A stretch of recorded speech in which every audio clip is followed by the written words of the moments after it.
Listen up for a sec because this one's got weight. We all carry things, heavy stuff.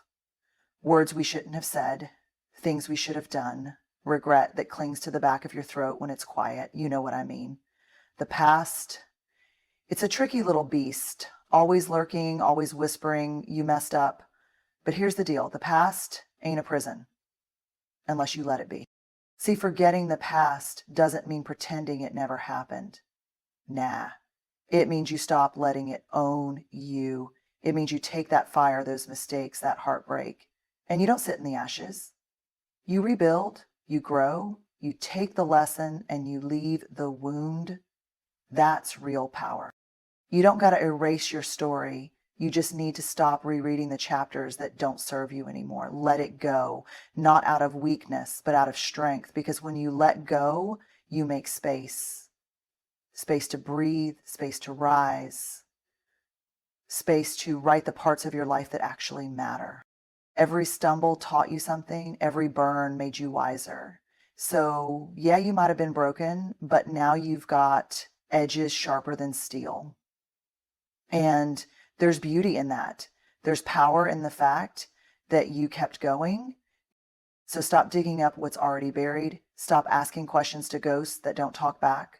This world keeps moving forward, and you should too. Learn the lesson, forget the weight, lighten your heart, tighten your grip on today, and go build something from the ashes. You owe yourself that.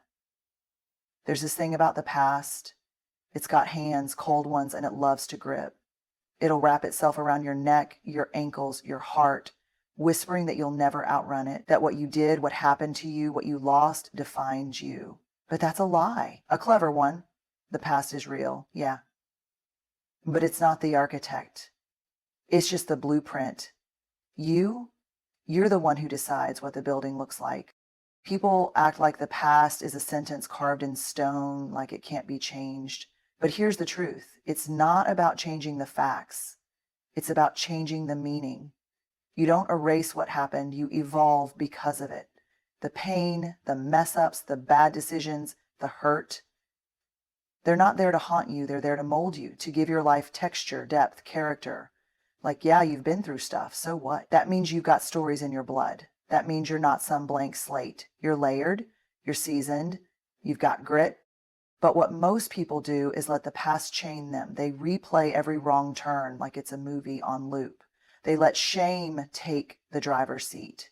They let fear hold the pen and write their next chapter. That's how you stay stuck. That's how you stay small.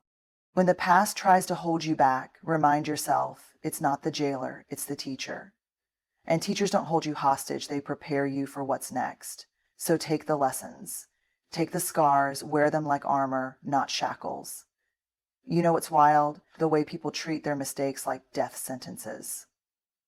Like one wrong move means the whole game's over. Like tripping once means you're not meant to walk.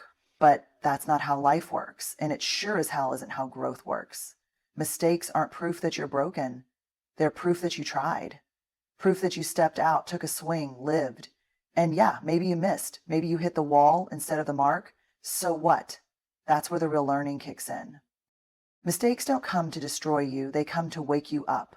They shake you by the shoulders and say, hey, pay attention. They make you pause, reflect, reassess. Without them, we just coast. Never questioning, never adapting, never growing. A perfect record is nothing if it's built on fear. But a messy one filled with falls, stumbles, and comebacks, that's where wisdom lives. See, the world wants you to think that messing up means you're less worthy, less smart, less ready. But the truth is, mistakes are the forge. They burn, yeah, but they also shape. And what they shape is resilience. What they leave behind, if you let them, is understanding. You start to see patterns. You learn who you are under pressure. You figure out what not to do again. You get sharper, wiser. But only if you let them teach you. If you keep dragging your mistakes around like chains, then yeah, they'll weigh you down. But if you sit with them, if you face them head on and say, all right, what are you trying to show me? Then suddenly that failure becomes a lesson, a stepping stone, a spark. It's all about how you carry it. Look, pain is loud, it echoes, it clings to your bones and wraps itself around your memories. When something hurts you, really hits you where it counts, it's hard to see past the sting. The betrayal, the heartbreak, the disappointment, the shame, it all leaves this residue. And for a while you sit in it, you replay it, you carry it in your eyes, in your voice, in the way you walk through the world. That's natural. Pain demands to be felt. But staying stuck in that pain, that's not healing, that's not growth, that's just surviving in a loop. What you need to do is sift through it, pull the lesson out from under the wreckage, and leave the rest behind. You're not meant to carry all of it forever. The lesson, that's the part that strengthens you. That's the wisdom you walk away with. That's the blueprint for how not to end up in that same pit again. But the pain, the heaviness, you've got to learn how to let that go. People get it twisted. They think letting go of pain means they're forgetting what happened, like they're betraying themselves or pretending it didn't matter. But no, it mattered. It mattered so much that you decided to learn from it instead of letting it rot inside you. That's what real growth looks like. It's quiet, it's slow, it's not flashy or perfect, but it's powerful. It's you saying, yeah, I've been hurt, but I'm not letting that hurt define who I become. It's you choosing to walk lighter, even if the world tried to make you carry boulders. It's standing at the edge of everything that tried to break you and choosing to build something better out of it. Growth doesn't come from pain alone. It comes from what you do with that pain, from how you rise from it, how you dig through the rubble and find the gem of truth that was buried in all the hurt.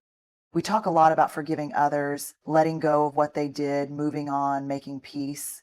But the hardest person to forgive, it's always you. You know your own story too well. You know all the choices you could have made but didn't, the words you wish you could take back, the people you let down, the chances you missed, the nights you stayed silent when your voice was needed. It's all in there, sitting heavy in your chest. But here's the truth. You can't move forward while you're still dragging yourself through the mud. You can't heal if all you do is replay your failures on repeat like some kind of punishment reel. What's done is done. You felt the guilt, you faced the weight, but there comes a moment when you have to stop bleeding for a version of you that didn't know better. Forgiving yourself doesn't mean forgetting. It doesn't mean excusing the pain you might have caused. It just means recognizing that you're human, that you were learning, struggling, maybe even breaking.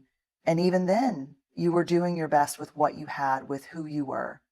You wouldn't judge a friend as harshly as you judge yourself. So why hold yourself hostage in that old story? Why let your reflection become your own enemy?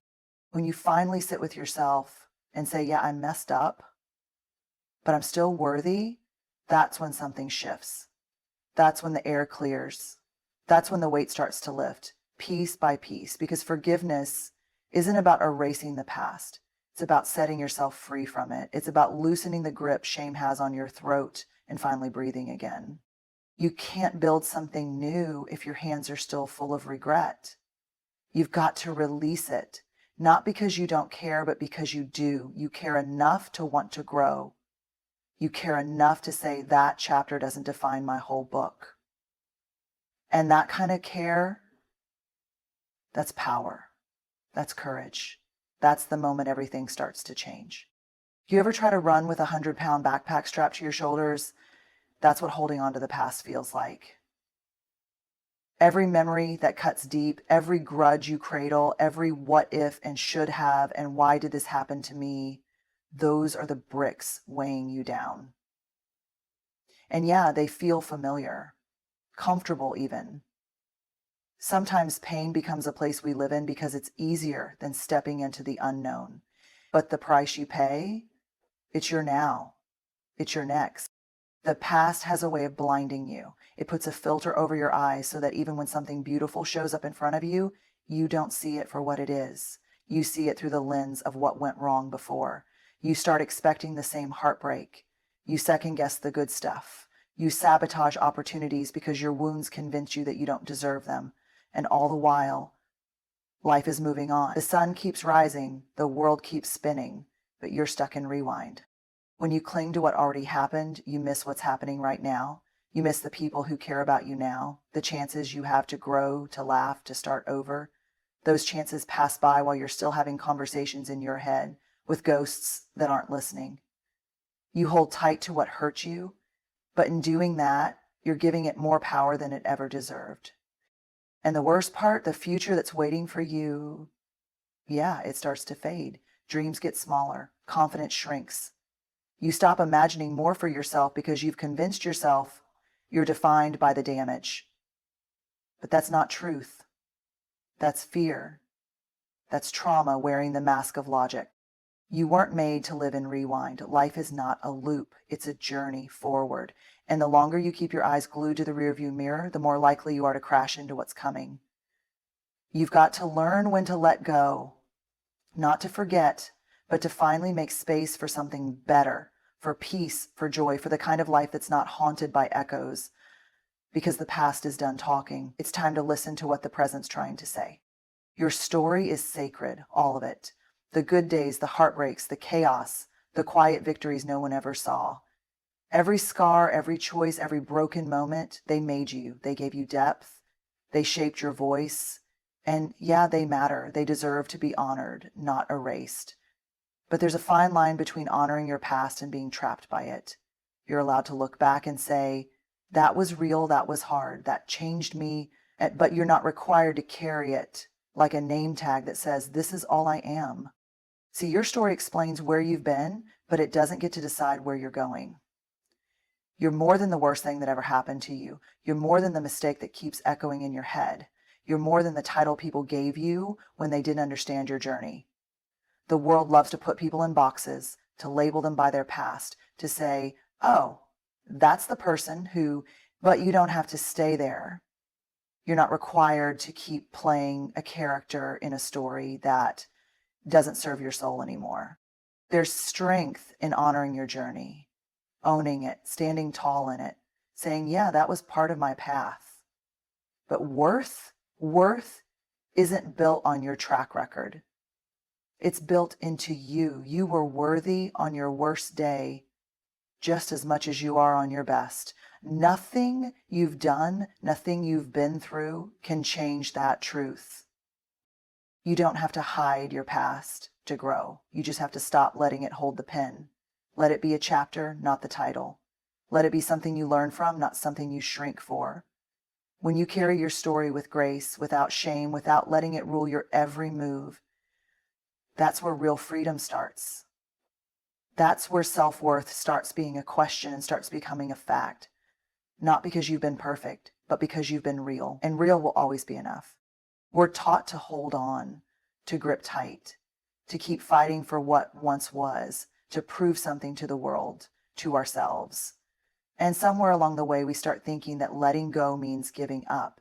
Like if you walk away from what hurt you, you're weak. Like if you stop chasing after someone who never saw your worth, you're the quitter. But nah, letting go, that's not weakness. That's choosing peace over pride. That's choosing growth over pain. That's choosing yourself. See, holding on can feel safe. It's familiar. Even when it burns, it's what you know. The habit of it, the echo of it, it becomes part of you. But strength is when you look that old story in the face and say, you don't get to run me anymore. It's when you choose to stop watering dead plants. When you stop showing up to battles that were never yours to fight. When you stop trying to rewrite what's already been written. That takes courage. That takes backbone. Letting go is choosing to stop bleeding for something that's already gone. It's realizing that not everything broken is meant to be fixed. It's recognizing that sometimes closure doesn't come in the form of answers or apologies. It comes from you deciding to move forward anyway. That's power. That's real maturity. And let's be real, people will call it cold. They'll say you changed, that you gave up too easy, but they don't know the war you fought just to get to this point. They don't know the nights you stayed up overthinking, the tears you hid in silence, the way you twisted yourself into knots trying to hold it all together. So no, you didn't give up, you grew up.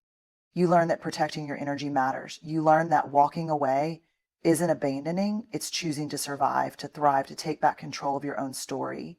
And when you let go of what's no longer for you, you're not losing. You're making room. room for new beginnings, room for healing, room for joy that doesn't come with conditions. That kind of strength, it changes everything. Letting go doesn't mean you forget who you are. It means you remember who you are beneath all the noise. It means you choose to rise even with trembling hands. You stop dancing with your shadows and start stepping into your light. You stop waiting for permission to be free. Because freedom isn't in the past. It's not in what's already been done, already said, already lost.